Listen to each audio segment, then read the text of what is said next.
الرحمن نحمدہ ونصلی علی رسولہ الکریم۔ رمضان المبارک کا مہینہ ہے، لاک ڈاؤن لگا ہوا ہے، عید الفطر سر پر آ چکی ہے۔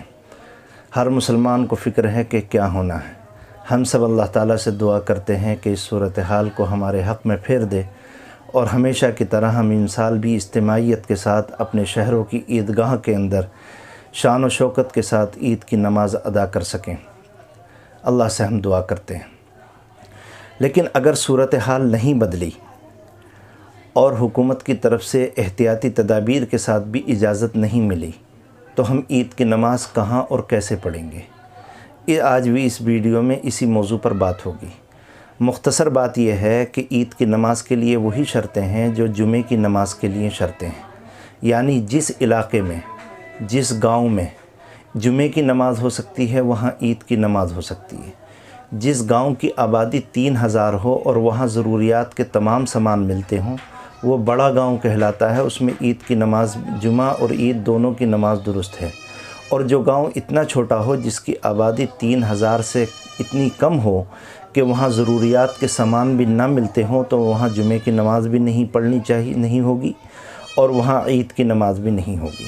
تو جو بڑے گاؤں ہیں اور جو شہر کے لوگ ہیں وہ عید کی نماز کیسے پڑھیں؟ حکومت کی طرف سے آپ حضرات جانتے ہیں کہ محلوں کی نماز کے اندر 5 وقتہ نماز کے لیے 5 لوگوں کی اجازت ہے۔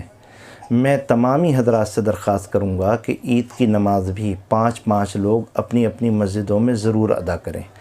باقی لوگ عید کی نماز اپنے گھروں پر ادا کریں۔ وہ کیسے ادا کی جائے گی اس کو میں ترتیب بار مختصر بیان کرتا ہوں۔ نمبر 1، عید کی نماز سورج نکلنے کے بعد میں نصف النہار تک پڑھی جاتی ہے۔ دوسری بات یہ ہے کہ عید کی نماز میں نہ تو اذان کہی جاتی ہے اور نہ اقامت کہی جاتی ہے۔ تیسری بات، جس طرح جمعے میں امام کے علاوہ 3 لوگ ہونے چاہیے، اسی طرح عید کی نماز میں بھی امام کے علاوہ 3 لوگ ہونے چاہیے۔ چوتھی بات یہ ہے کہ 2 رکعت نماز پڑھنے کے بعد میں خطبہ دیا جائے گا۔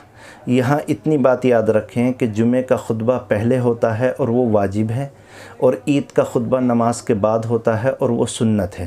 سنت ہونے کا مطلب یہ ہے کہ اگر گھر میں نماز پڑھنے کی صورت میں کوئی شخص خطبہ دینے والا نہیں ہے تو مجبوراً آپ عید کی نماز 2 رکعت پڑھ لیجئے اور خطبے کو چھوڑ دیجئے۔ یہاں اتنی بات بھی یاد رکھیں کہ خطبہ کسے کہتے ہیں اور کیسے دیا جاتا ہے۔ اللہ کے ذکر کا نام خطبہ ہے، اور خطبہ دینے کا طریقہ یہ ہے کہ اگر کسی کو خطبہ یاد نہ ہو اور اس کے پاس میں کوئی لکھا ہوا بھی نہ ہو تو ایسی صورت میں وہ پہلے خطبے میں قل هو اللہ پڑھ دے، یا پہلے خطبے میں انا اعطیناک الکوثر پڑھ دے اور دوسرے خطبے میں قل هو اللہ پڑھ دے۔ اتنا پڑھ لینا خطبہ ہونے کے لیے کافی ہے۔ ایک کرسی رکھ لے، پہلا خطبہ پڑھے، کرسی پر بیٹھ جائے اور اس کے بعد میں پھر کھڑے ہو کر کے دوسرا خطبہ دے دے، اور اگر کوئی خطبہ دینے والا نہ ہو تو اس کو بھی مجبوری میں چھوڑ دے۔ ایک بات اور یہ ہے کہ اگر کہیں پر اللہ نہ کرے ایسی صورتحال پیش آ جائے کہ نماز پڑھانے والا ہی کوئی نہیں ہے اور خطبہ دینے والا بھی کوئی نہیں ہے، کوئی اس لائق ہے ہی نہیں کہ وہ نماز پڑھا سکے، تو اب اس علاقے میں، اس جگہ، وہاں کے مسلمانوں کو کیا کرنا چاہیے؟ ایسی صورت میں فقہا نے لکھا ہے کہ چاشت کی نماز 4 رکعت پڑھنی چاہیے۔ 4 رکعت چاشت کی نماز پڑھنی چاہیے۔ چاہو تو ایک سلام کے ساتھ 4 رکعت پڑھ لو اور چاہو تو 2 رکعت کر کے پڑھ لو، دونوں کی گنجائش ہے۔ اس کے بعد میں اس ویڈیو کے آخر میں آپ عید کی نماز کا طریقہ سمجھ لیجئے کہ عید کی نماز کیسے پڑھی جائے گی۔ سب سے پہلے ہم کھڑے ہو جائیں گے اور کھڑے ہونے کے بعد میں ہم نیت کریں گے کہ عید کی نماز واجب 6 زائد تکبیروں کے ساتھ میں ادا کرتا ہوں۔ ان الفاظ کو زبان سے کہنا کوئی ضروری نہیں، نیت دل کے ارادے کا نام ہے، زبان سے کہنا کوئی ضروری نہیں۔ اگر کوئی زبان سے بھی کہنا چاہے تو اس کی بھی گنجائش ہے۔ اس کے بعد میں امام صاحب اللہ اکبر کہنے کے بعد میں نیت باندھ لیں گے، اور نیت باندھنے کے بعد میں ثنا پڑھیں گے۔ اب ثنا پڑھنے کے بعد میں 3 زائد تکبیریں کہنا ہے۔ اس کا طریقہ کیا ہے وہ آپ دیکھ لیجئے۔ اللہ اکبر، ایک مرتبہ ہاتھ اٹھائے، اب ہاتھوں کو چھوڑ دیجئے لمبا سیدھا، پھر اللہ اکبر، پھر ہاتھوں کو نیچے سیدھا چھوڑ دیجئے۔ یہ 2 مرتبہ ہو گیا۔ اب تیسری مرتبہ کہیں گے اللہ اکبر۔ اب ہاتھوں کو نیچے سیدھا نہیں چھوڑنا ہے بلکہ ہاتھوں کو باندھ لینا ہے۔ یہ 3 تکبیریں ہو گئی۔ پہلی 2 تکبیروں کے اندر ہاتھوں کو سیدھا چھوڑ دینا ہے، تیسری تکبیر میں ہاتھ کو باندھ لینا ہے۔ اس کے بعد میں سورہ فاتحہ پڑھیں گے اور کوئی سورت ملائیں گے، رکوع کریں گے، سجدہ کریں گے اور اس کے بعد میں دوسری رکعت کے لیے کھڑے ہو جائیں گے۔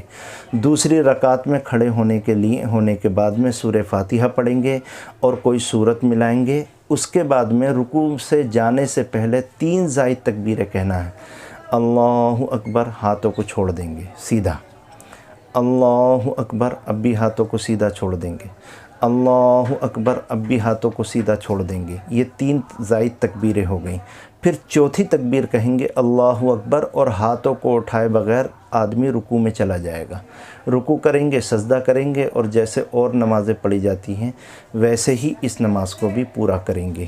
یہ مختصر طریقہ تھا، اس کو یاد رکھیں اور اس کو سمجھنے کی کوشش کریں۔ اور پھر میں آپ سے درخواست کرتا ہوں کہ اللہ کی بارگاہ میں دعا کریں کہ اللہ تعالی ہمیں پھر سے موقع عطا فرمائے عیدگاہ میں اپنی شان و شوکت اور اجتماعیت کے ساتھ عید کی نماز ادا کرنے کا۔ وآخر دعوانا الحمدللہ۔